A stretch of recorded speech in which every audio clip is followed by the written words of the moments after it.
marina vonona iarina ve ny malagasy misafotofoto hatrany aloha ny toedra raha-pirenena noho ny antony ara-politika eo ihany koa ny lafiny sosialim-bahoaka izay tena mitotongana ambony ambany na tiana na tsy tiana ary tsy faly hitanisany zavatra tsy mety fa efa tena latsaka andavaka kosa ny firenena milomano ao anatin'ny krisin'ny fahasahiranana ny vahoaka malagasy asa iza no sahiteny fa mandroso na mia mandroso i Madagasikara amin'izao fotoana izao ary miadana ny vahoaka malagasy mba tena hen'ny fanjakana ve ny fitarainam-bahoaka sy ny fahoriana miseho amin'ny fihinanana tapakibo tsy tantsaha tsy piasa mpanjakana tsy piasa amina orinasa tsy miankina samy kaikaiky avokoa amin'izao fotoana manoloana ny olana ara-sosialy mianjady aminy manampitrotraka ny fahoriana ny tsy fandriam-pahalemana mitombo isa ny mpivarotra moron-dalana ny mpivarotra ny betsaka noho ny mpividy eny an-tsena zara raha mihinana tapakibo ny ankamaroany misatokantrano hoy indrindra mantsy ny fanazavana hoe dia ny atoandro zay miafy tsy mihinana fa ny alina izay vao mahandro maraina moa zay miala ny atoandro dia misotrosotro te sy ny karazany eny dia vita dia ny atoandro koa zany zay rehefa tena tsisy no vidiny eny amin'ny hotely dia tsy mihinana fa misotro te na kafe kely sy mofo dia vita fa ny ekolazan'ny ankizy loha indraindray dia tena ila tso voaloha satria tsy maintsy miandro dia hoe miteny an'le any amin'le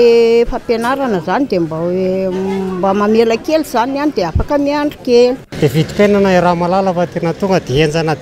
mihitsy ny ary tena mampijaly mihitsy ny ary indraindray ilay izy moa zany rehefa hoe anjarany tena dia fa tsy maintsy zakaina ilay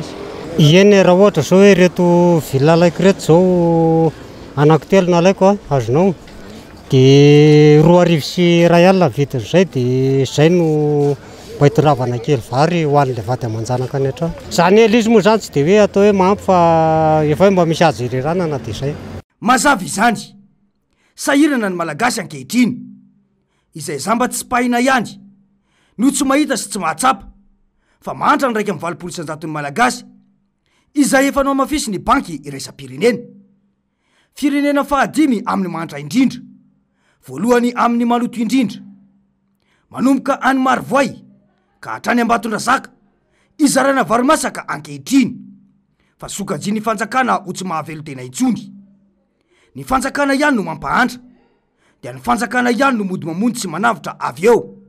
dia mbola izy ihany koa no milaza fa tena miasa ny filoham-pirenena miasa ny fanjakana miadam-pinatra ny vahoaka malagasy fa nahazo ry kantone notaterina tamina helikoptera nalohan'ny fanjakana solika mbola sainy mirehare fa izy no champion ny hita dia champion amin'ny lainga rofina sy ny fampiasonana champion amin'ny fanitsakitsahana ny zoma olona champion amin'ny fampanantenana pokaty champion amin'ny fitenitenenana foana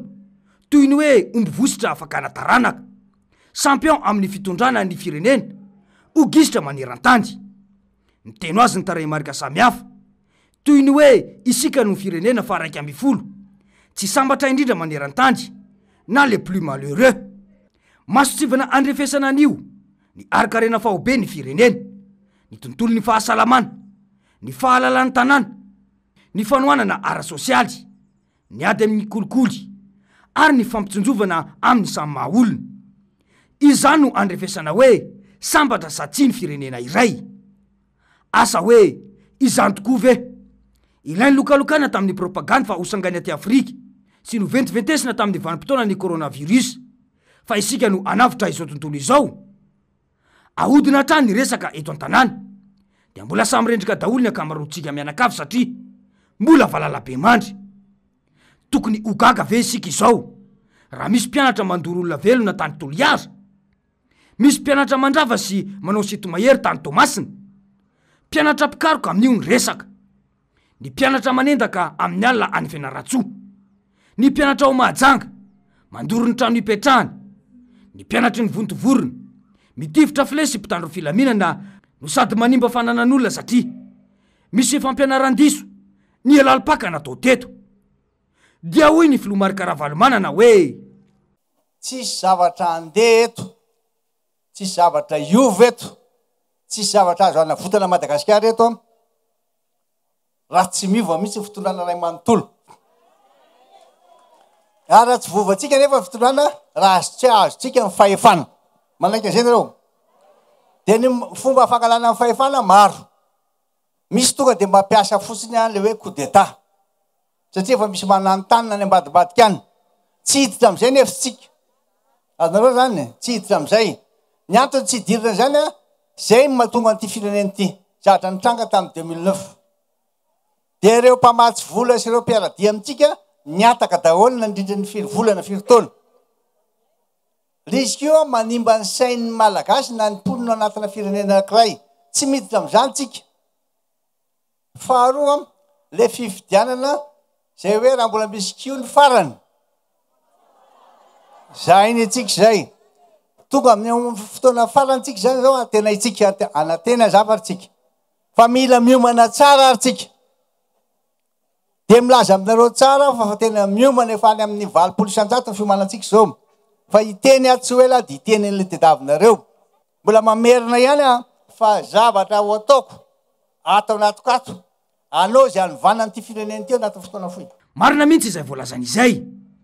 ny fifidianana ihany no vaolana voalohany ho an'ity firenena ity mazava mantsy fa na inona olazainy isan'ny fotsitra ny tsy fahaiza mitantana ny fitiavan-tena ny fitiavam-pahefana diso tafahoatra efa zatra tanteraka tsy fanjariana ienana eto amin'ity firenena ity ankehitriny ny vahoaka malagasy io indray koa izao fa miverina ny hoe fitsiriana eny amin'ny tsena fa manana roatra ny mpivarotra sasany tsy misy fepetra azo raisina mialoha mihitsy ifehezana izany fampiakarana vidinentana izany efa zatra daholo hatrany amin'ny farany ambany ka hatrany amin'ny farany ambony ny firenenkafa efa mifaninana amina fizarana fitaovana nomerika avolenta ny ansika na fizarana masinina fanoratana iray sy roa sy solosaina tokana ho ana rafitra iray everina famosahana andraikitra goavana eny fotony dia irera ihany na hoe io eraoerany ireo solotena ny fitondrana fohibe mazava ny antony satria ilay fanjakana fohibe mihitsy no misy fahalovany ka mampiana-dratsy sy fitaratra ratsy ho an'ny vahoaka sy ny mpitondra eny fotony izy ireo tokoa izao no mitondra ka na ho 50 ariary aza ny kapoka ho an'ny vary dia tsy rara iny ny mpitondra zany satria tsy asany no fiheverany azy io mbola iaraha mahita io ny pirofo ankehitriny raha tarafina amin'ny raharam-pifidianana tsy izay fa sairanam-bahoaka no mahamaika ny ankamarony ary betsaka aza no manao fitaovana anio itazomany ny fahefana eo ny mihevitra ny malagasy ho tahaka ny akoho ka na efa volosana sy nampijaliana tamin'ny tsy fahaiza mitantana aza dia everiny fatambazana kely amin'ny akizarazara dia miverina ihany misy ihany keo anefa ny miketrika mangina sy miady hevitra hoe ahoana no hafahana manarina ity gasikara ity tsy isika no ratsy vintana fa ny fitiavan-tanyrazana no tsampy rahoviana vo tena ho sambo tonga saina sy analavitra ny fitiavan-tena fa tena hijery ny firenena sy ny vahoaka mba ahatanteraka ilay iram-pirenena hoe esambatra tokoa izahay e to zary manahirana tokoa ny mandray ilay iram-pirenena malagasy ankehitriny iadana sy hofinaritra esambatra tokoa izahay tsy mitana ny olona tsy anaja ny fanevam-pirenena akory fa masadaikatra ihany zava-misy iana ny vahoaka raha ilay iram-pirenena io tena miadana ve ny vahoaka malagasy ankehitriny iza ny fosotra nahatonga ilay fahoriana ary vonina iarina ve ny malagasy ka amerina ilay olona tena mahay mitondra ity firenena ity fa ahoana mariny